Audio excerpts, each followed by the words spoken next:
Sudden strike. ಗೃಹಿಣಿಯರಿಗೆ 500 gram, bachelor ಬಾಯ್ಸ್ಗೆ 100 gram, bachelor ಗರ್ಲ್ಸ್ಗೆ ಅಂದ್ರೆ ಮದುವೆ ಅವಿವಾಹಿತರಾಗಿರುವಂತಹ ಹೆಣ್ಮಕ್ಳಿಗೆ 250 ಗ್ರಾಂ ಲಿಮಿಟ್.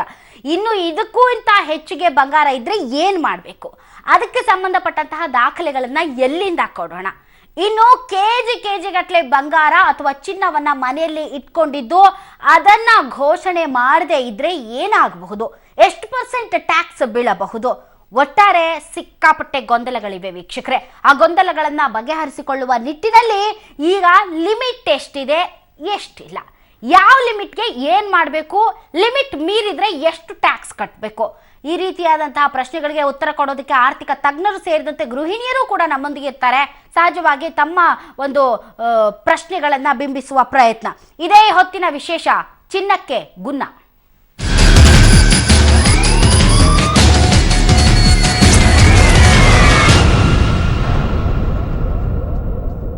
ಚಿನ್ನಕ್ಕೆ ಮೋದಿ ಗುನ್ನ ಅಂದ್ರೆ ಚಿನ್ನದ ಮೇಲೆ ಯಾವ ರೀತಿ ಗುನ್ನ ಹಾಕಿದ್ದಾರೆ ಅನ್ನೋದ್ರ ಬಗ್ಗೆ ನಾವು ಚರ್ಚೆ ಮಾಡ್ತೀವಿ. ಆದ್ರೆ ಅದಕ್ಕಿಂತ ಮುಂಚೆ ಕಪ್ಪು ಹಣವನ್ನ ವೈಟ್ ಮನಿ ಮಾಡ್ಕೊಂಡಿರುವಂತಹ ಕೆಲವೊಂದು ಪ್ರಕಾಂಡ ಪಂಡಿತರಿಗೆ ಯಾವ ರೀತಿ IT ಇಲಾಖೆ ಗುನ್ನ ಕೊಟ್ಟಿದೆ ಅನ್ನೋದನ್ನ ತಾವೀಗ ನೋಡ್ತೀರಾ.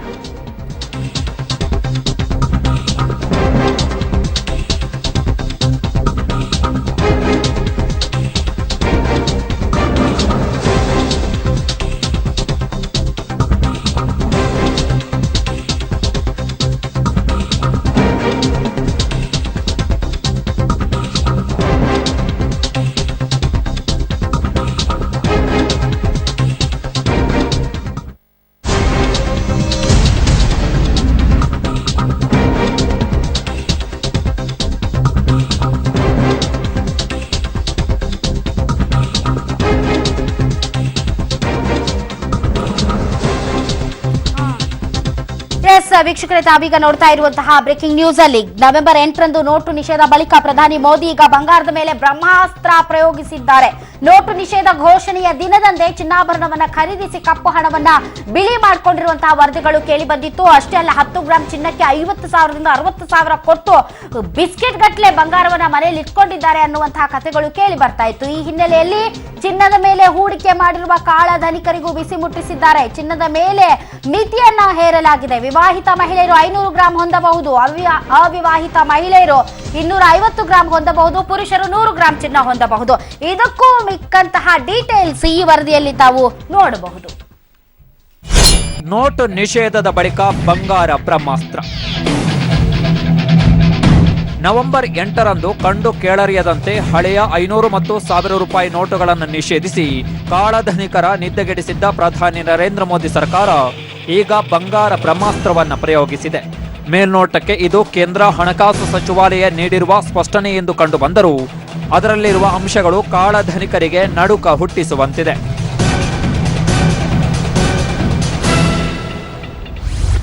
ಚಿನ್ನ ಹೊಂದುವುದರ ಮೇಲೆ ಮಿತಿಯನ್ನ ಕೇಂದ್ರ ಸರ್ಕಾರ ಮತ್ತೆ ಜ್ಞಾಪಿಸಿದೆ. ವಿವಾಹಿತ ಮಹಿಳೆಯರು 500 ಗ್ರಾಂ, ಅವಿವಾಹಿತ ಮಹಿಳೆಯರು 250 ಗ್ರಾಂ ಮತ್ತು ಪುರುಷರು 100 ಗ್ರಾಂ ಚಿನ್ನವನ್ನ ಹೊಂದಬಹುದು ಎಂದು ಈ ಹಿಂದಿನಿಂದಲೂ ಜಾರಿಯಲ್ಲಿರುವ ಮಿತಿಯನ್ನ ಹಣಕಾಸು ಸಚಿವಾಲಯ ನೆನಪಿಸಿದೆ. ಕೇಂದ್ರ ಸರ್ಕಾರ ಕೊಟ್ಟಿರುವ ಸ್ಪಷ್ಟನೆಗಳ ಪ್ರಕಾರ ಹೊಸದಾಗಿ ಮಂಡನೆಯಾಗಿರುವ ಆದಾಯ ತೆರಿಗೆ ತಿದ್ದುಪಡಿ ಮಸೂದೆಯಲ್ಲಿ ಚಿನ್ನಕ್ಕೆ ತೆರಿಗೆ ವಿಧಿಸಲ್ಲ. ಆದರೆ ಅದು ಕೃಷಿ ಆದಾಯದಿಂದ ಖರೀದಿ ಮಾಡಿರಬೇಕು ಅಥವಾ ಪೂರ್ವಿಕರಿಂದ ಬಂದಿರಬೇಕು ಅಥವಾ ಉಳಿತಾಯ ಅಥವಾ ಆದಾಯ ತೆರಿಗೆ ಇಲಾಖೆ ಮುಂದೆ ಘೋಷಿಸಿಕೊಂಡಿರುವ ಆದಾಯದಿಂದ ಖರೀದಿ ಮಾಡಿರಬೇಕು. ಹೀಗೆ ಸಕ್ರಮ ಚಿನ್ನಾಭರಣವಾಗಿದ್ದರೆ ಮಾತ್ರ ಆಗ ಆದಾಯ ತೆರಿಗೆ ಇಲಾಖೆ ಶೋಧ ಕೈಗೊಂಡರೂ ಚಿನ್ನವನ್ನ ಜಪ್ತಿ ಮಾಡುವಂತಿಲ್ಲ. ಒಂದು ವೇಳೆ ತೆರಿಗೆ ವಂಚಿಸಿ ಕೂಡಿಟ್ಟ ಹಣವನ್ನ ಚಿನ್ನಾಭರಣಗಳ ಮೇಲೆ ಹೂಡಿದ್ದರೆ ಅಂತವರಿಗೆ ಬರೆ ಎಳೆಯುವುದಕ್ಕೆ ಪ್ರಧಾನಿ ನರೇಂದ್ರ ಮೋದಿ ಸರ್ಕಾರ ತೀರ್ಮಾನಿಸಿದೆ. ಚಿನ್ನಾಭರಣ ಖರೀದಿ ಸಕ್ರಮವಾಗಿದ್ದು ಎಂದು ಸಾಬೀತುಪಡಿಸಲು ವಿಫಲವಾದರೆ ಆಗ 60% ತೆರಿಗೆ, 25% ಸರ್ಚಾರ್ಜ್ ಮತ್ತು ಸೆಸ್ ವಿಧಿಸಲಾಗುತ್ತದೆ. ತೆರಿಗೆ ಹೆಚ್ಚಳಕ್ಕೆ ಅನುವು ಮಾಡಿಕೊಡುವ ಸಲುವಾಗಿ ಆದಾಯ ತೆರಿಗೆ ಕಾಯ್ದೆಯ 155 BBE ಸೆಕ್ಷನ್ಗೆ ತಿದ್ದುಪಡಿ ಮಾಡಲಾಗಿದೆ.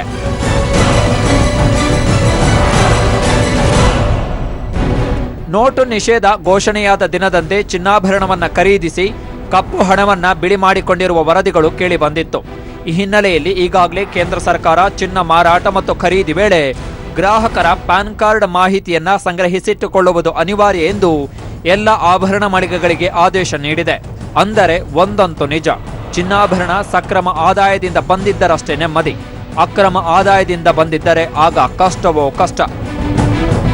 News desk public TV. ಈ ಕುರಿತಂತೆ ಮಾತನಾಡೋದಕ್ಕೆ ಅತಿಥಿಗಳು ನಮ್ಮೊಂದಿಗಿದ್ದಾರೆ. ವಿಜಯ ರಾಜೇಶ್, ಆರ್ಥಿಕ ತಜ್ಞರು. ಸರ್, ತಮಗೆ ವಿಶೇಷ ಕಾರ್ಯಕ್ರಮಕ್ಕೆ ಸ್ವಾಗತ. ಮಹಿಳಾ ಪರ ಹೋರಾಟಗಾರರು ಸ್ಮಿತಾ ಅವರು ನಮ್ಮೊಂದಿಗಿದ್ದಾರೆ, ತಮಗೂ ಸ್ವಾಗತ. ಇನ್ನು ಚಿಕ್ಕಬಳ್ಳಾಪುರದಿಂದ ಗೃಹಿಣಿ ಕಾಮಾಕ್ಷಿ ಶಶಿಧರ್ ಅವರು ನಮ್ಮೊಂದಿಗೆ ಜಾಯ್ನ್ ಆಗಿದ್ದಾರೆ. ಮೇಡಮ್, ತಮಗೂ ಕೂಡ ವಿಶೇಷ ಕಾರ್ಯಕ್ರಮಕ್ಕೆ ಸ್ವಾಗತ. ಮೊದಲನೇದಾಗಿ ವಿಜಯ ರಾಜೇಶ್ ಸರ್, ನಿನ್ನೇನು ಕೇಳಿದೆ ನಿಮಗೆ ಏನಂತ, ಏನು ಸರ್ ಗೋಲ್ಡ್ ಮೇಲೆ ಏನೋ ಬರುತ್ತೆ ಅಂತಂದರೆ ಇಲ್ಲ ಬರೋವರೆಗೂ ಖಾತ್ರಿ ಇಲ್ಲ ಅಂತ. ಈಗಂತೂ ಖಾತ್ರಿ ಆಯಿತು ಅಂದರೆ ಭಾಳ ಪ್ರಶ್ನೆಗಳಿವೆ. ಈಗ ಮೊದಲನೇ ಪ್ರಶ್ನೆ ಇದನ್ನೇ ಕೇಳಬೇಕು ಅಂತ ನನಗೆ ಯಾರೋ ಫೋನ್ ಮಾಡಿ ಹೇಳಿದ್ದಾರೆ. ಮೇಡಮ್, ನನಗೆ ಮದುವೆಯಲ್ಲಿ ನನಗೆ ಬಂಗಾರ ಕೊಟ್ಟಿದ್ದಾರೆ ಮೇಡಮ್, ಸುಮಾರು 1 kg ಕೊಟ್ಟಿದ್ದಾರೆ ನಮ್ಮ ಮನೇಲಿ. ಅದಕ್ಕೆಲ್ಲ ದಾಖಲೆಗಳು ಇಸ್ಕೊಂಡಿಲ್ಲ ನಾನು ಬರಬೇಕಾದ್ರೆ ನನ್ನ ತಂದೆ ತಾಯಿಗಳ ಹತ್ರ. ಈಗ ನಾನು ಏನು ಮಾಡಬೇಕು? ನೋಡಿ, ಮೊದಲನೇದಾಗಿ ನಾನು ಮೊನ್ನೆಯಿಂದ ಹೇಳ್ತಾ ಇದ್ದೀನಿ ತಮ್ಮ ಹತ್ರ, ಈ ನವೆಂಬರ್ 8 ನಂತರ ಕಾಕಮ್ಮ ಗುಬ್ಬಚ್ಚಿ ಕಥೆಗಳು ಬಹಳಷ್ಟು ಹರಿದಾಡ್ತಾ ಇದೆ, ಮುಖ್ಯವಾಗಿ ಈ ಸೋಷಿಯಲ್ ಮೀಡಿಯಾ, ವಾಟ್ಸಪ್ ಇರ್ಬೋದು, ಫೇಸ್ಬುಕ್ ಅಲ್ಲೆಲ್ಲ. ಈಗ ಇದು ಆಗಿರೋದೊಂದು, ಇಲ್ಲಿ ಹರಿದಾಡ್ತಾ ಇರೋದು ಒಂದು. ಈಗ ಏನಾಗ್ತಾ ಇತ್ತು ಅಂದ್ರೆ, ಮೊನ್ನೆ ಒಂದು ಫೈನಾನ್ಸ್ ಬಿಲ್ ಪಾಸ್ ಆಯ್ತು. ಹೌದು. ಆ ಹಿನ್ನೆಲೆಯಲ್ಲಿ ಇದೆಲ್ಲ ಚರ್ಚೆ ಆಗ್ತಾ ಇದೆ. ಅಂದ್ರೆ ಇದೆಲ್ಲ ಹಿಂದಕ್ಕೆ ಮುಂಚೆ, ಅಂದ್ರೆ ನಾವು ಸೆಪ್ಟೆಂಬರ್ಗಿಂತ ಮುಂಚೆ ಹೋಗಿ ನೋಡಿದಾಗ ಏನಾಗಿತ್ತಪ್ಪ ಅಂತಂದ್ರೆ, ಇನ್ಕಮ್ ಟ್ಯಾಕ್ಸ್ ಅವರು ತನಿಖೆ ಮಾಡೋದಾಗ್ಲಿ, ಸ್ಕ್ರೂಟಿನಿ ಮಾಡೋದಾಗ್ಲಿ, ಅಥವಾ ರೇಡ್ ಮಾಡೋದಾಗ್ಲಿ, ಸರ್ವೆ ಮಾಡೋದಾಗ್ಲಿ, ಇವು 3 ಬೇರೆ ಬೇರೆ. ಬಟ್ ಅದರ ರಿಸಲ್ಟ್ ಒಂದೇ ಆಗಿರುತ್ತೆ. ನಮ್ಮಲ್ಲಿ ಏನಾದರೂ ನಮ್ಮ ಆದಾಯಕ್ಕಿಂತ ಹೆಚ್ಚಾಗಿ ಏನಾದರೂ ಹಣ ಇದೆಯಾ, ಆಸ್ತಿಗಳಿದೆಯಾ, ಅಂದರೆ ನಗದು ರೂಪದಲ್ಲಿರ್ಬೋದು, ಚಿನ್ನದ ರೂಪದಲ್ಲಿರ್ಬೋದು, ಶೇರ್ಸ್ ಇರ್ಬೋದು, ಪ್ರಾಪರ್ಟೀಸ್ ಇರ್ಬೋದು, ವಜ್ರಗಳಿರ್ಬೋದು, ಏನೇ ಇರ್ಬೋದು, ಅದು ನಮ್ಮ ಆದಾಯಕ್ಕೆ ಮೀರಿ ಇದ್ರೆ ಏನು ಅಂತಂದ್ಬಿಟ್ಟು ನೋಡಿ. ಆದಾಯ ತೆರಿಗೆ ಇಲಾಖೆಯಲ್ಲಿ ಅವ್ರು ಏನಂತಂದ್ರೆ ಕಾಂಪೌಂಡಿಂಗ್ ಅಂತಂದ್ರೆ, ನೀನು ಪೆನಾಲ್ಟಿ ಟ್ಯಾಕ್ಸ್ಗಳನ್ನು ಕಟ್ಟಿದ್ರೆ ಮಿಕ್ಕಿರೋದು ನೀನು ಕೊಡ್ತೀನಿ, ಅಲ್ಲಿಗೆ ಮುಗೀತು ಅನ್ನೋ ಥರ ಅದರದ್ದು ಇದಿರೋದು. ಈ ತುಂಬ ಸಿವಿಯರ್ ಆದಾಗ ಏನಾಗಿತ್ತು, ಕ್ರಿಮಿನಲ್ ಪ್ರೊಸೀಡಿಂಗ್ಸ್ ಇತ್ತು. ಇತ್ತೀಚೆಗೆ ಅದನ್ನು ತೆಗೆದುಹಾಕ್ಬಿಟ್ಟಿದ್ದಾರೆ. ಸೆಪ್ಟೆಂಬರ್ಗೆ ಮುಂಚೆ ಏನಿತ್ತಪ್ಪ ಅಂತಂದರೆ, ನಿಮ್ಮ ಮನೆ ಏನಾದರೂ ರೇಡ್ ಆದಾಗ ಏನಾಗುತ್ತೆ, ಅನ್ಅಕೌಂಟೆಡ್ ಕ್ಯಾಶ್ ಇರ್ಬೋದು, ಇನ್ವೆಸ್ಟ್ಮೆಂಟ್ಸ್ ಇರ್ಬೋದು, ಎಕ್ಸ್ಪೆಂಡಿಚರ್ ಅಂದರೆ ನೀವು ಖರ್ಚು ಮಾಡಿರ್ಬೋದು. ಯಾವುದೋ ಮದುವೆ ಖರ್ಚಲ್ಲಿ ಸಿಗುತ್ತೆ, ಬರೀ ಆದಾಯ ಅಂತಲ್ಲ. ನೀವು ಯಾವುದೋ ಒಂದು ಮದುವೆಗೆ 100 ಕೋಟಿ ಖರ್ಚು ಮಾಡಿದ್ರೆ, 50 ಕೋಟಿ ಖರ್ಚು ಸಿಕ್ಕರೂ ಕೂಡ ಅವಾಗ ಅದನ್ನು ಹುಡುಕ್ಬಿಟ್ಟು ನಿಮ್ಗೆ ಎಲ್ಲಿಂದ ಬಂತು ಈ 50 ಕೋಟಿ ಮದುವೆ ಮಾಡೋಕ್ಕೆ ಖರ್ಚು ಅಂತೆಲ್ಲ ಹುಡುಕಿ, ಅದಕ್ಕೇನು ಮಾಡ್ತಾ ಇದ್ರು, 30% ತೆರಿಗೆ ಹಾಕಿ, ಸರ್ಚಾರ್ಜ್ ಹಾಕಿ ಒಂದು 45% ತೆಗೆದುಕೊಳ್ತಾ ಇದ್ರು. ಈಗೇನಾಯಿತು, ಸೆಪ್ಟೆಂಬರಲ್ಲಿ ಡಿಕ್ಲೇರ್ ಮಾಡಿದಾಗ ನೀವು 45% ಕೊಟ್ಬಿಡಿ, ನಿಮ್ದನ್ನು ವೈಟ್ ಮಾಡ್ಕೊಳ್ಳಿ ಅಂತ ಹೇಳಿದ್ರು. ಮತ್ತೆ ಈ 500 ರೂಪಾಯಿ 1000 ರೂಪಾಯಿ ವಿಡ್ರಾ ಆದಮೇಲೆ ಏನಾಯಿತು, ಮತ್ತೊಂದು ಸ್ಕೀಮ್ ಕೊಟ್ಟಿದ್ದಾರೆ. 50 ರೂಪಾಯಿ ನೀವು ಕಟ್ಟಿ, ಇನ್ನೊಂದು 25 ರೂಪಾಯಿ ನನ್ನ ಹತ್ರ ಇಟ್ಕೊಂಡಿರ್ತೀನಿ, 4 ವರ್ಷ ಆದಮೇಲೆ ನಿಮ್ಗೆ ವಾಪಸ್ ಕೊಡ್ತೀನಿ ಅಂತ. ಬಟ್ ಕಾನೂನಲ್ಲಿ ಏನು ಉಳಿದೋಯ್ತು, ಬರೀ 45 ನಿಮ್ಮ ಮನೆಗೆ ರೇಡ್ ಆದಾಗ ಅಲ್ಲಿ ಸಿಕ್ಕಿರೋ ದುಡ್ಡಿಗೆ ಬರೋದು 45 ರೂಪಾಯಿ ಕಟ್ಬಿಟ್ರೆ ನಿಮ್ಗೆ ಮಿಕ್ಕಿದ್ದೆಲ್ಲ ವೈಟು ಅನ್ನೋ ಥರ ಆಗ್ತಾಯಿತ್ತು.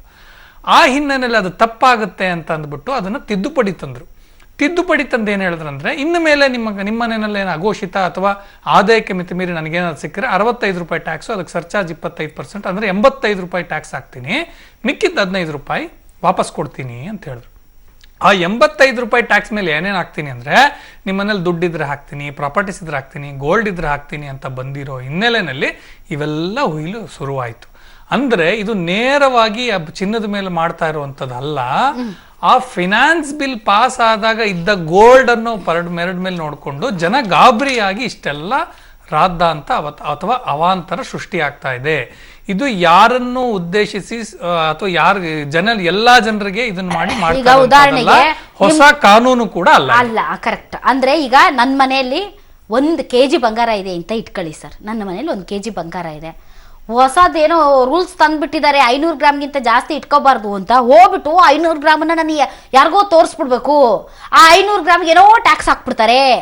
ಈ ತರದ್ದೆಲ್ಲ ಹರಡ್ದಾಡ್ತಾ ಇದೆ. IT ರೇಡ್ ಆದಾಗ ಮಾತ್ರ ತೋರ್ಸೋದ ಇದು? ಹೌದು. ನನ್ನ ಹತ್ರ IT ರೇಡ್ ಆಗದೆ ಹಾಗೆ ಇದ್ರೆ ಏನ್ ಮಾಡೋದು? ಅಲ್ಲ, ನಿಮ್ಮ ಹತ್ರ ಎಷ್ಟಿದೆ ಅಂತ ಅಂದ್ಬಿಟ್ಟು ಇನ್ಕಮ್ ಟ್ಯಾಕ್ಸ್ ಹೆಂಗ್ ಗೊತ್ತಾಗುತ್ತೆ? ಕಾಲಜ್ಞಾನಿ ಆಗಿರ್ಬೇಕಷ್ಟೇ ಅಲ್ಲಿರೋ ಕುಂತೂರು officer, otherwise it will not be known to the officer.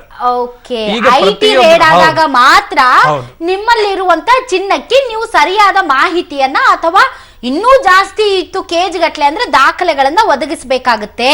ಆಮೇಲೆ ಇನ್ನೊಂದು, ನೀವು ನಿಮ್ಮ ಸಾಂಪ್ರದಾಯಿಕವಾಗಿ ಮನೆತನದಿಂದ ಬಂದಿದ್ದು ಅಥವಾ ಕಷ್ಟಪಟ್ಟು ಇಷ್ಟು ವರ್ಷಗಳಲ್ಲಿ ದುಡಿದು ಏನೋ ನೀವು ಚಿನ್ನದ ಮೇಲೆ ಹೂಡಿಕೆ ಮಾಡಿಕೊಂಡು ನಿಮ್ಮ ಆದಾಯದ ಮಿತಿಗೂ ಮತ್ತು ನಿಮ್ಮಲ್ಲಿರುವಂತಹ ಏನಿದೆ ಚಿನ್ನಕ್ಕೂ ಹೊಂದಾಣಿಕೆ ಆಗೋದಿದ್ರೆ 5 kgನೇ ಆಗ್ಲಿ ಅಥವಾ 3 kgನೇ ಆಗ್ಲಿ 4 kgನೇ ಆಗ್ಲಿ ಹೆದರ್ಬೇಕಾಗಿಲ್ಲ, ಓಡ್ ಬಂದು ತಗೊಂಡ್ ಬಂದು ಯಾರಿಗೋ ತೋರ್ಸ್ಬೇಕಾಗಿಲ್ಲ ಅಲ್ವಾ ಸರ್? ಈಗ ನೋಡಿ, ಕ್ಲಾರಿಫಿಕೇಶನ್ ಕೊಟ್ಟು ಅವ್ರೊಂದು ಮಾತು ಹೇಳಿದ್ರು. ನಾವು ರೇಡ್ ಮಾಡಿದಾಗ ಯಾವ್ಯಾವ ಚಿನ್ನ ಜಪ್ತಿ ಮಾಡಲ್ಲ ಅಂತ ಹೇಳಿದ್ರು. ಒಂದು ನಿಮ್ದು ವಂಶ ಪಾರಂಪರಿಕವಾಗಿ ಬಂದ ಚಿನ್ನನ ನಾವು ಜಪ್ತಿ ಮಾಡಲ್ಲ. ಇನ್ನೊಂದು ನಿಮ್ಮ ಆದಾಯದಲ್ಲಿ ಆಲ್ರೆಡಿ ರಿಟರ್ನ್ಸ್ ಅಲ್ಲಿ ತೋರಿಸಿರೋ ಚಿನ್ನ ಜಪ್ತಿ ಮಾಡಿರೋದಿಲ್ಲ. ಇವೆಲ್ಲದಕ್ಕಿಂತ ಮಿಗಿಲಾಗಿ ನೀವೇನು ಹೇಳಕ್ಕೆ ಆಗಿಲ್ಲ, ನಿಮ್ಮ ಹತ್ರ ಒಂದು ಸ್ವಲ್ಪ ಚಿನ್ನ ಇದೆ ಬಟ್ ನೀವು ಅದಕ್ಕೇನು ಹೇಳಕ್ ಆಗ್ತಾ ಇಲ್ಲ ಅಂದ್ರೂ ಕೂಡ ನಾವು ಒಂದು ಮಹಿಳೆ, ವಿವಾಹಿತ ಮಹಿಳೆ ಇದ್ರೆ 1/2 kg 500 ಗ್ರಾಮು, ಅವಿವಾಹಿತ ಮಹಿಳೆ ಇದ್ರೆ ಮಕ್ಕಳಿದ್ರೆ 250 ಗ್ರಾಮು, ಪುರುಷರಿಗೆ 100 ಗ್ರಾಮು, ಅದನ್ನ ಮುಂಚೆ ಸೀಸ್ ಮಾಡ್ತಾ ಇರ್ಲಿಲ್ಲ, ಅದು ಕಂಟಿನ್ಯೂ ಆಗುತ್ತೆ ಅಂತ ಹೇಳಿದ್ರು ಅವರಷ್ಟೇ. All right, okay. ಈ ಕಾರ್ಯಕ್ರಮದಲ್ಲಿ ಭಾಗವಹಿಸೋದಕ್ಕೆ ಇನ್ನೊಬ್ಬ ಅತಿಥಿಗಳು ಕೂಡ ಜಾಯಿನ್ ಆಗ್ತಾರೆ. ಅಷ್ಟರಲ್ಲಿ ನಾನು ಸ್ಮಿತಾ ಮೇಡಮ್ ನ ಮಾತಾಡಿಸ್ತೀನಿ. ಮೇಡಮ್, ಈಗ ಹೆಣ್ಮಕ್ಳಿಗೆ ಉದಾಹರಣೆಗೆ ಕೇಳು, ತಾಳಿ ಒಂದು 50 ಗ್ರಾಮ್, ಕಿವಿ ಓಲೆ ಒಂದು 5ರಿಂದ 10 ಗ್ರಾಮ್. 10 ಗ್ರಾಮ್ ಎಷ್ಟಾಯ್ತು? 60 ಗ್ರಾಮ್. 2 ಬಳೆ ಇಟ್ಕೊಳ್ಳಿ ಮೇಡಮ್, ಹೋಗ್ಲಿ 4 ಬಳೆನೇ ಇಟ್ಕೊಳ್ಳೋಣ. ದಿನ ಡೈಲಿ ಯೂಸ್ಗೆ 2 ಬಳೆ, ಅದು ಹೊರಗಡೆ ಹೋಗಕ್ಕೆ 4 ಬಳೆ, ಎಷ್ಟಾಯ್ತು? 50ರಿಂದ 60 ಗ್ರಾಮ್. 4 ಬಳೆ ಮೇಡಮ್, 4 ಬಳೆ 60 ಗ್ರಾಮ್ ಆರಾಮಾಗಿ ಬರುತ್ತೆ. 60 ಗ್ರಾಮ್ ಎಷ್ಟಾಯ್ತು? 110, 120 ಆಯ್ತು. ಇನ್ನೇನು ಉಳಿತು ಮೇಡಮ್? ಒಂದ್ ಸಣ್ಣದಾಗ ನಕ್ಲೇಸ್, ಉಂಗ್ರ, ಅದು ಎಲ್ಲ ಸೇರಿ ಎಷ್ಟು? ಒಂದು 1/4 kg ಅಂದ್ರೆ ಸಾಕು. 500 ಗ್ರಾಮ್. ಓಕೆನಾ ಮೇಡಮ್? ಅದಕ್ಕಿಂತ ಜಾಸ್ತಿ ಇರೋದೇ ಇಲ್ಲ ಅಂತೀರಾ? ಇರುತ್ತೆ, ಎಷ್ಟೊಂದ್ ಜನಕ್ಕೆ ಇರುತ್ತೆ. ವೆರೈಟೀಸ್ ಆಫ್ ನಕ್ಲೇಸ್ಗಳು, ವೆರೈಟಿ ಸೆಟ್ಗಳು, ಅದು ಡಾಬು ಬೇಕು, ವಂಕಿಗಳು ಬೇಕು. ಅಲ್ಲ, ಡಾಬು ವಂಕಿ ಇಲ್ಲೇನು ಇದ್ರೂ ಕೂಡ ಈಗ ಹೆಂಗೆ ಅಂತಂದ್ರೆ, ಈಗ ನಕ್ಲೆಸ್ ಗಳಲ್ಲೇ ಒಂದು ಲಾಂಗ್ ಚೈನು ಅಂತಾನು, ಇನ್ನೊಂದು ಕಾಸಿನ ಸರ, ಇನ್ನೊಂದು ಕೆಂಪಲ್ ಸೆಟ್, ಆ ಸೆಟ್, ಈ ಸೆಟ್, ಏನೋ ಒಂದು ಅಷ್ಟು ವೆರೈಟೀಸ್ ತಗೊಬೇಕು ಅಂತ ಎಲ್ಲರಲ್ಲೂ ಆಸೆ ಇದೆ. ಹೆಣ್ಮಕ್ಳಿಗೆ ಜಾಸ್ತಿ ಇದೇ ಇರುತ್ತೆ. 10 kg ಕೊಡ್ಸಿದ್ರು ಬೇಕು ಅಂತಾರೆ. ಸೊ ನಾರ್ಮಲ್ ಆಗಿ ಎಷ್ಟು ಇರಬಹುದು ತಮ್ಮ ಪ್ರಕಾರ ಮನೆಯಲ್ಲಿ? ಒಬ್ರು ಮನೆಯಲ್ಲಿ ಸ್ಥಿತಿವಂತರ ಮನೆಯೇ ಇಂತ ಇಟ್ಕೊಳ್ಳಿ, ಶ್ರೀಮಂತರು ಅಂತಾನೆ ಇಟ್ಕೊಳ್ಳಿ ಮೇಡಮ್. ಒಂದ್ ಮನೆಗೆ ಒಬ್ಬ ಮಹಿಳೆಗೆ ನಿಮ್ಮಂತವ್ರಿಗೆ ಎಷ್ಟಿರ್ಬೋದು? ಒಬ್ಬ ಮಹಿಳೆಗೆ ಎಷ್ಟಿರ್ಬೋದು? 1/2 kg ಅಂದ್ರೆ ಸುಸ್ತು. ಹೌದಾ? 1/2 kg ಅಂದ್ರೆ ಸುಸ್ತಾ? ಹಾಗಾದ್ರೆ ಆಯ್ತಲ್ಲ, ಇನ್ನೇನ್ ಚಿಂತೆ ಮಾಡ್ಬೇಕಾಗಿಲ್ಲ. ಮದ್ವೆ ಆಗಿರೋರ್ಗೆ ನೀವು 4-6 ಸೆಟ್ ತಗೊಂಡ್ರು, ಇನ್ನೇನೋ ತಗೊಂಡ್ರು, 1/2 kg ಅಂದ್ರೆ ಸುಸ್ತು. 1/2 kg ಅಂದ್ರೆ ಸುಸ್ತು. ಇಲ್ಲ ಮೇಡಮ್, ಜಾಸ್ತಿ ಆಗ್ಬೋದು. ನೀವ್ ಹಂಗಂತೀರಾ? ಎಷ್ಟೊಂದ್ ಜನ ಮನೆ ಹೆಣ್ಮಕ್ಳಲ್ಲಿ 5 ಗ್ರಾಮ್ ಚಿನ್ನ ಇಲ್ದೇ ಇರೋರು ಎಷ್ಟೊಂದ್ ಜನ ಇದಾರೆ. ಇಲ್ಲ ಅಂತ ನಾನು ಇವಾಗ ಇರೋರ್ಗ್ ತಾನೇ ಪ್ರಾಬ್ಲಮ್. ಇರೋರಿಗೆ ಕಷ್ಟಪಟ್ಟು ಏನೋ ಗಂಡನ ಹತ್ರ ಜಗಳ ಆಡೋ, ಅಥವಾ ಅಲ್ಲಿ ಇಲ್ಲಿ ಜೀರಿಗೆ ಬಾಕ್ಸ್ ಅಲ್ಲೋ ಇದ್ರಲ್ಲೋ ಕೂಡ ಹಾಕಿ ಚೀಟಿ ಹಾಕಿ ಬಂಗಾರ ಮಾಡ್ಕೊಂಡು ಇಟ್ಕೊಂಡಿರ್ತಾರಲ್ಲ. ಜನರ ಮುಂದೆ ನಾನು ಒಬ್ಬ ಮದ್ವೆಗೆ ಹೋದಾಗ ಚೆನ್ನಾಗಿ ಕಾಣ್ಬೇಕು ಅನ್ನೋ ರೀತಿಯಲ್ಲಿ. ಸೊ ಹಬ್ಬ ಅಂದ್ರೆ 1/2 kg ಸುಸ್ತಾ? ಹೌದು. ಓಕೆ, ಹಾಗಾದ್ರೆ 1/2 kg ಮೇಲೆ ಒಂದು 100 ಗ್ರಾಮ್ ಜಾಸ್ತಿ ಇದ್ರೂ ಚಿಂತೆ ಮಾಡ್ಬೇಕಾಗಿಲ್ಲ ಅಂತ ವಿಜಯ ರಾಜೇಶ್ ಅವರು ಹೇಳ್ತಾ ಇದ್ದಾರೆ. ಸೊ ಹೀಗಾಗಿ ಈಗ ನಮ್ಮ ಶ್ರೀರಾಮ ಜ್ಯುವೆಲರ್ಸ್ ನ ಮಾಲೀಕರೇ ಬರ್ತಾರೆ, ಅವ್ರನ್ನ ಕೇಳೋಣ ಹೆಣ್ಮಕ್ಳು ಎಷ್ಟು ಬಂಗಾರಕ್ಕೆ ಅಟ್ಯಾಚ್ ಇದ್ದಾರೆ, ಮತ್ತು ನವೆಂಬರ್ 8 ನಂತರ ಅವ್ರ ಅಂಗಡಿಯಲ್ಲಿ ಎಷ್ಟು ಬಿಸ್ನೆಸ್ ಆಗಿದೆ. ಕುತೂಹಲ ಅಲ್ವಾ ಮೇಡಮ್? ಶಿಖರೆ, ಒಂದ್ ಕಡೆ ಚಿನ್ನಕ್ಕೆ ಗುಣ, ಮತ್ತೊಂದು ಕಡೆ ನೋಟ್ ಬ್ಯಾನ್, ಇನ್ನೊಂದು ಕಡೆ ಕಪ್ಪು ಹಣವನ್ನ ಬಿಳಿ ಹಣವನ್ನಾಗಿ ಮಾಡಿ ಕಂತುಗಟ್ಲೆ ಮನೆಯಲ್ಲಿ ಜೋಡಿಸಿಕೊಂಡಿರುವಂತಹ ಖದೀಮರ ಮೇಲೆ IT ರೇಡ್ ಅನ್ನುವಂತಹ ಮಾತನ್ನ ಹೇಳಿದ್ದೆ. ಅದಕ್ಕೆ ಸಂಬಂಧಪಟ್ಟಂತ ಒಂದು ಬ್ರೇಕಿಂಗ್ ನ್ಯೂಸ್ ಇದೀಗ ಬರ್ತಾ ಇದೆ. ಸಿಎಂ ಸಿದ್ದರಾಮಯ್ಯ ಆಪ್ತ ಬಳಗದ ಮೇಲೆ ಆದಾಯ ತೆರಿಗೆ ಇಲಾಖೆ ಸತತ ದಾಳಿ ನಡೆಸ್ತಾ ಇದೆ. ಸಿಎಂ ಪರಮಾತ್ಮ ಸ್ವಜಾತಿ ಬಂಧು ಹಿರಿಯ ಅಧಿಕಾರಿಗಳಾದ ಚಿಕ್ರಾಯಪ್ಪ ಜಯಚಂದ್ರ, ಚಿಕ್ರಾಯಪ್ಪಗೆ ಆಪ್ತರಾಗಿದ್ದ 3 ಉದ್ಯಮಿಗಳ ಮನೆ, ಕಚೇರಿ ಮತ್ತು ಚಿಕ್ರಾಯಪ್ಪ ಆಪ್ತ ಕಣ್ಣನ್ ಬೋರ್ವೆಲ್ಸ್ ಮಾಲೀಕ CB ಚಕ್ರವರ್ತಿ ಮನೆ ಹಾಗೂ ಚೆನ್ನೈನ ಈರೋಡ್ ಮೂಲದ ರಾಮಲಿಂಗಂ ಕನ್ಸ್ಟ್ರಕ್ಷನ್ಸ್ ಮಾಲೀಕ ಚಂದ್ರಕಾಂತ್ ಮನೆ ಮೇಲೆ IT ರೇಡ್ ನಡೆದಿದೆ. ಇನ್ನು ಸಿಎಂ ಆಪ್ತ ರಿಯಲ್ ಎಸ್ಟೇಟ್ ಉದ್ಯಮಿ ನಜೀರ್ ಮನೆ ಮೇಲೂ ಕೂಡ IT ದಾಳಿ ನಡೆದಿದೆ. ಹೀಗಾಗಿ IT ದಾಳಿ ಮುಖಾಂತರ ಯಾವ ಹಣವನ್ನ ಬಿಳಿ ಹಣವನ್ನಾಗಿ ಮಾಡಿಕೊಂಡಿದ್ರೋ ಆ ಹಣವನ್ನ ಜಪ್ತಿ ಮಾಡಿಕೊಳ್ಳುವಂತಹ ಕೆಲಸ ನಡೀತಾ ಇದೆ. ಸುಮಾರು 21 ಲಕ್ಷ ರೂಪಾಯಿ 2,00,000 ಮುಖಬೆಲೆಯ ನೋಟ್ಗಳಲ್ಲೇ ಜೋಡಿಸಿದ್ದಾರೆ. ಇನ್ನು ಚಿಕ್ರಾಯಪ್ಪ ಅವ್ರ ಮನೆಯಲ್ಲಿ 4,02,00,000 ಮುಖಬೆಲೆಯ ನೋಟ್ಗಳ ಕಂತೆ ಜೋಡಿಸಿಟ್ಟಿದ್ದಾರೆ. ಇನ್ನು ಲ್ಯಾಂಬರ್ಗಿನಿ ಕಾರನ್ನ ಈಗ ನವೆಂಬರ್ 8 ನೋಟ್ ಬ್ಯಾನ್ ಆದ್ಮೇಲೆ ಖರೀದಿಸಿದಾರಂತೆ 2 ಕಾರುಗಳು. ಹೀಗಾಗಿ ನಾವು ಬಹಳ ಹೇಳ್ತಾ ಇದ್ವಿ, ನೋಟ್ ಬ್ಯಾನ್ ಆದ್ರೆ ಸರ್ಕಾರ ಚಾಪೆ ಕೆಳಗೆ ತೂರಿದ್ರೆ ಈ ಖದೀಮರು ರಂಗೋಲಿ ಕೆಳಗಡೆ ತೂರ್ತಾರೆ ಅನ್ನುವಂಥದ್ದು. ತೂರಿದ್ರು ನಾವು ಬಿಡೋದಿಲ್ಲ ಅಂತ ಈಗ IT ರೇಡ್ ಶುರುವಾಗಿದೆ. ಅದು ಕರ್ನಾಟಕದಿಂದಲೇ ಆರಂಭ ಆದ ಹಾಗೆ ಕಾಣ್ತಾ ಇದೆ. ಹಾಗಾಗಿ ತಾವೇನಾದ್ರೂ ಬ್ಲ್ಯಾಕ್ ಮನಿಯನ್ನ ವೈಟ್ ಮನಿ ಮಾಡ್ಕೊಂಡು ಮನೆಯಲ್ಲಿ ಸೇಫ್ ಆಗಿ ಇಟ್ಕೊಂಡ್ ಬಿಟ್ಟಿದ್ದೀನಿ, ಯಾರ ಕಣ್ಣಿಗೂ ಕಾಣಲ್ಲ ಅನ್ನೋದಾದ್ರೆ ನಿಮ್ಮ ಮನೆ ಬಾಗಿಲಿನ IT ಅಧಿಕಾರಿಗಳು ಯಾವಾಗ ಬಂದು ಬಡಿತಾರೋ ಇನ್ನು ಮೇಲೆ ಒಂದು ರೀತಿಯಾದಂತಹ ಡವಡವ, ಹೆದರಿಕೆ, ಭಯ. ದಿನನಿತ್ಯ ಭಯದಲ್ಲೇ ಯಾಕೆ ಬದುಕಬೇಕು ಅಂತ. ಓಕೆ, 4 ಅಧಿಕಾರಿಗಳ ಮನೆಯ ಮೇಲೆ ನಡೆಸಿದಂತಹ ದಾಳಿಯಲ್ಲಿ ಜಪ್ತಿ ಆಗಿರುವ ಹಣ 4 ಕೋಟಿ ರೂಪಾಯಿ, ಅದೆಷ್ಟೋ ಕೆಜಿ ಬಂಗಾರ ಅಂತೆ. ಸೊ ಈ ರೀತಿ ಸಿಗಾಕೊಂಡು ಇರೋದನ್ನೆಲ್ಲ ಕಳ್ಕೊಳ್ಳೋದಕ್ಕಿಂತ ಸರ್ಕಾರನೇ ಒಂದು ಗೋಲ್ಡನ್ ಆಪರ್ಚುನಿಟಿ ತಮಗೆ ಕೊಟ್ಟಿದೆ. 50% ಇಟ್ಕೊಂಡು 50% ಅಲ್ಲಿ 25% ನಿಮ್ಗೆ ಕೊಡ್ತಾರೆ. 25% 4 ವರ್ಷಕ್ಕೆ ಸೇಫ್ ಆಗಿರುತ್ತೆ, ಆಮೇಲೆ ನೀವು ತಗೊಳ್ಬಹುದು. ಆಲ್ ರೈಟ್, ಈ ಕುರಿತಂತೆ ಹೆಚ್ಚಿನ ಡೀಟೇಲ್ಸ್ ಕೊಡೋದಕ್ಕೆ ನನ್ನ ಪ್ರತಿನಿಧಿ ಮುರಳಿ ದೂರವಾಣಿ ಸಂಪರ್ಕಕ್ಕೆ ಬಂದಿದ್ದಾರೆ. ಮುರಳಿ, ಈ ಹಣ ನೋಡ್ತಾ ಇದ್ರೆ ಒಂಥರ ತಲೆ ಗಿರ್ಗಿರ ಅಂತ ಇದೆ ಅಲ್ಲ, ತಾವ್ ನೋಡಿದ್ರ ಕಣ್ಣಾರೆ? ಖಂಡಿತವಾಗಿಯೂ ರಾಧಾ, ಯಾಕಂದ್ರೆ ನಾವು 2,000-3,000 ಡ್ರಾ ಮಾಡ್ಕೊಳ್ಳಿಕ್ಕೆ 1.5 ಕಿಲೋಮೀಟರ್ ಅಷ್ಟು ದೂರ ಕ್ಯೂ ಅನ್ನ ನಿಂತ್ಕೊಂಡು 2,000 ರೂಪಾಯಿ ನೋಟನ್ನ ತೆಗೆದುಕೊಂಡು ಖುಷಿಯನ್ನ ಪಡ್ತಿದ್ವಿ. ಆದ್ರೆ ಈ ಅಧಿಕಾರಿಗಳೇನಿದ್ದಾರೆ ಅವರು 4.7 ಕೋಟಿಯಷ್ಟು ಹಣನ ಒಂದೇ ಬೆಡ್ ಮೇಲೆ ಇಟ್ಕೊಂಡು ಮಜಾ ಮಾಡ್ತಿದ್ರು ಅಂದ್ರೆ ನಿಜವಾಗ್ಲೂ ಆಶ್ಚರ್ಯ ಆಗಂತ. ಹೌದು ರಾಧಾ, ಬೆಡ್ ನ ಕೆಳಗಡೆ ಇದ್ದು ಒಂದು ಬ್ಯಾಗ್ ನಲ್ಲಿ ಸಿಕ್ಕಿದೆ ಅನ್ನೋದ್ರ ಬಗ್ಗೆ ಅವರು ಸ್ಪಷ್ಟನ ಪಡಿಸ್ತಾ ಇದಾರೆ. ನೀವು ಫೋಟೋಗಳಲ್ಲಿ ನೋಡ್ತಾ ಇರ್ಬೋದು, ಆ ಫೋಟೋದಲ್ಲಿ ಆ ಬೆಡ್ ಮೇಲೆ ಬೆಡ್ ಪಕ್ಕದಲ್ಲಿ ಒಂದು ಬ್ಯಾಗ್ ಗಳಿದಾವೆ. ಆ ಬ್ಯಾಗ್ ನಲ್ಲಿ ಈ ಹಣವನ್ನು ಇಟ್ಕೊಂಡಿದ್ರು. ಜೊತೆಗೆ ಚಿನ್ನದ ಏನು ಗಟ್ಟಿ ಅಂತ ಏನ್ ಹೇಳ್ತಾರೆ, ಆ ಬಿಸ್ಕೆಟ್ಗಳು, ಅದನ್ನು ಸಹ ಅವರು ಬ್ಯಾಗ್ ನಲ್ಲೇ ಇಟ್ಟಿದ್ರು ಅನ್ನೋದ್ರ ಬಗ್ಗೆನೂ ಸಹ ಮಾಹಿತಿಯನ್ನ IT ಅಧಿಕಾರಿಗಳು ಸ್ಪಷ್ಟಪಡಿಸ್ತಾರಂತದ್ದು. ಅದನ್ನ ಇಟ್ಕೊಂಡು ಎಷ್ಟು ಮಜವನ್ನ ತೆಗೆದುಕೊಳ್ತಿದ್ರು. ಹಾಗಾದ್ರೆ ಈ ಬ್ಯಾಂಕ್ ಮ್ಯಾನೇಜರ್ ನ ಮೂಲಕ ಯಾವ ರೀತಿ ದುಡ್ಡನ್ನ ತಂದ್ರು ಅನ್ನೋದ್ರ ಬಗ್ಗೆನೂ ಸಹ ಅನುಮಾನಗಳಿರುವಂತದ್ದು. ಆ ಹಿನ್ನೆಲೆಯಲ್ಲಿ ತನಿಖೆ ಇನ್ನೂ ಸಹ ಕಂಟಿನ್ಯೂ ಆಗ್ತಾ ಇದೆ. ಕೇವಲ 4.7 ಕೋಟಿ ಅಷ್ಟು ಹಣ ಮಾತ್ರ ಅಲ್ಲ, ಇನ್ನೂ ಸಾಕಷ್ಟು ಹಣ ಸಿಕ್ಕೋ ಸಾಧ್ಯತೆಗಳು ಸಹ ಇದಾವೆ. ಯಾಕಂದ್ರೆ ಈತನ ಅಂದ್ರೆ ಚಿಕ್ಕರಾಯಪ್ಪ ಅವರ ಜೊತೆಯಲ್ಲಿದ್ದಂಥವ್ರು, ಜಯಚಂದ್ರ ಅವರ ಜೊತೆಲಿ ಇದ್ದಂಥವ್ರು ಇನ್ನೂ 7 ಜನರ ಮನೆ ಮೇಲೆ ದಾಳಿ ನಡೆದಿದೆ. ಕಂಟಿನ್ಯೂಸ್ ಆಗಿ ದಾಳಿ ನಡೀತಾ ಇರುವಂತದ್ದು. ಅವರ ಮನೆಗಳಲ್ಲಿ ಇನ್ನೆಷ್ಟು ಹಣ ಸಿಕ್ಕುತ್ತೋ ಅನ್ನೋದು ಎಲ್ಲರಿಗೂ ಪ್ರಶ್ನೆ ಆಗಿರುವಂತದ್ದು ಮತ್ತು ಆಶ್ಚರ್ಯವಾಗಿ ಕಾಡ್ತಾ ಇರುವಂತದ್ದು. ರಾಧಾ, ಓಕೆ, ನಾವು ನೋಡ್ತಾ ಇದ್ದೀವಿ ನಮ್ಮ ಪಬ್ಲಿಕ್ ಟಿವಿ ದೃಶ್ಯಗಳಲ್ಲಿ ಯಾವ ರೀತಿ 2,000 ಮುಖಬೆಲೆಯ ನೋಟ್ಗಳನ್ನ ಕಂತೆ ಜೋಡಿಸಿಟ್ಟಿದ್ದಾರೆ ಬೆಡ್ ಮೇಲೆ ಅಂತ. ನಾವು ಟಿವಿಗಳಲ್ಲಿ, ಸಿನಿಮಾಗಳಲ್ಲಿ, ಧಾರಾವಾಹಿಗಳಲ್ಲಿ ಈ ತರ ಬೆಡ್ ಮಾಡ್ಕೊಂಡು ಬೆಡ್ ಒಳಗಡೆ ಇಟ್ಕೊಂಡು ಮಲ್ಕೊಳ್ಳೋದು ಅಥವಾ ಇದು ಇನ್ಯಾವುದೋ ಒಂದು ಕೆಳಗಡೆ ಅಂಡರ್ ಗ್ರೌಂಡ್ ಅಲ್ಲಿ ದುಡ್ಡಿಡೋದು ಎಲ್ಲ ನೋಡ್ತಾ ಇದ್ವಿ. ಈಗಂತೂ ಎಲ್ಲ ಒಂಥರ ಹೆಗ್ಗಣಗಳೆಲ್ಲ ಹೊರಗಡೆ ಬರ್ತಾ ಇದಾವೆ ಅಂತ ಅನ್ಸುತ್ತೆ.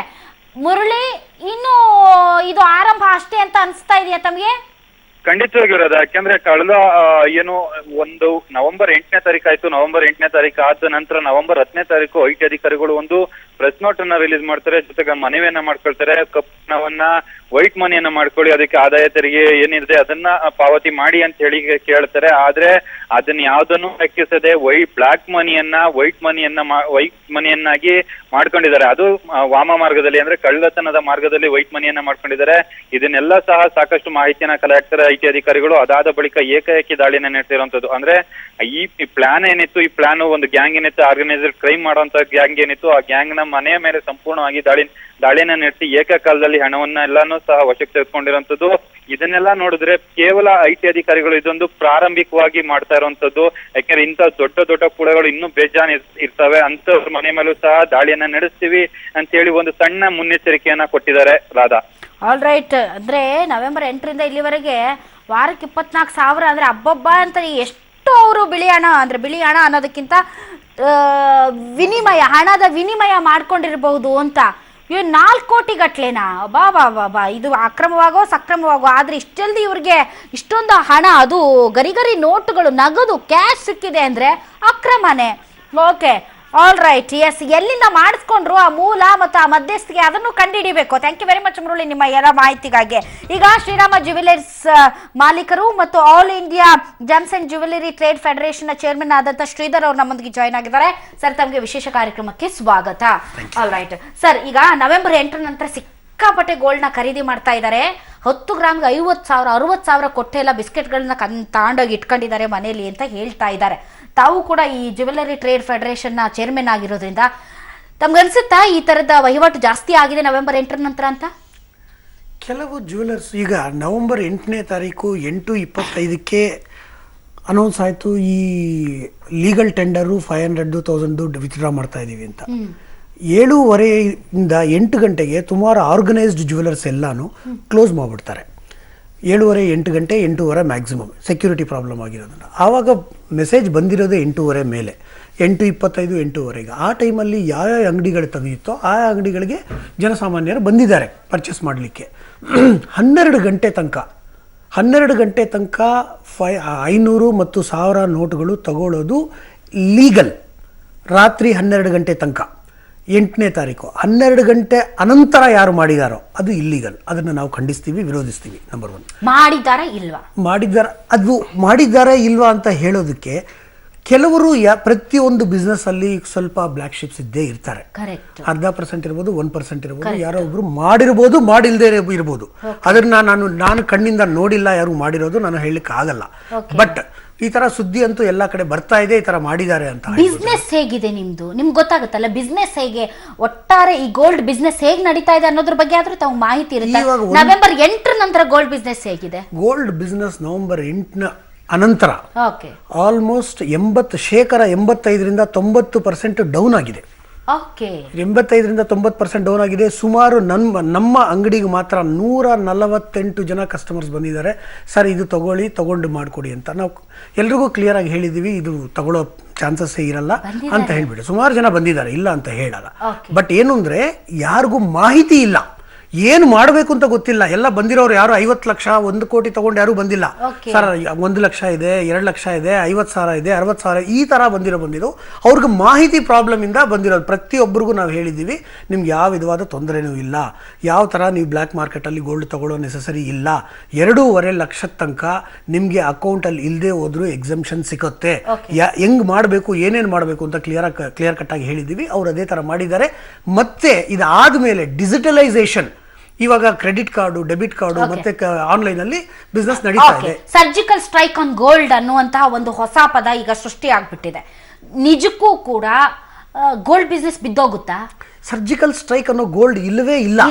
This is the regularisation. ಹಳೆಯದು ಏನಿದೆಯೋ ಅದು ಕ್ಲಿಯರ್ ಆಗಿ ಹೇಳಿದ್ದಾರೆ. ಇದು ಹೊಸದಾಗಿ ಬಂದಿದ್ದಲ್ಲ ಈ ಕಾನೂನು, ಮೊದಲೇ ಇರೋದು. ಈಗ ಕ್ಲಿಯರ್ ಆಗಿ ಹೇಳ್ತಾ ಇದ್ದಾರೆ. ಎಲ್ಲ ಜನಸಮೂಹದ ಎಲ್ರಿಗೂ ಕನ್ಫ್ಯೂಷನ್ ಆಗ್ಬಿಟ್ಟಿದೆ, ಪ್ಯಾನಿಕ್ ಆಗ್ಬಿಟ್ಟಿದೆ.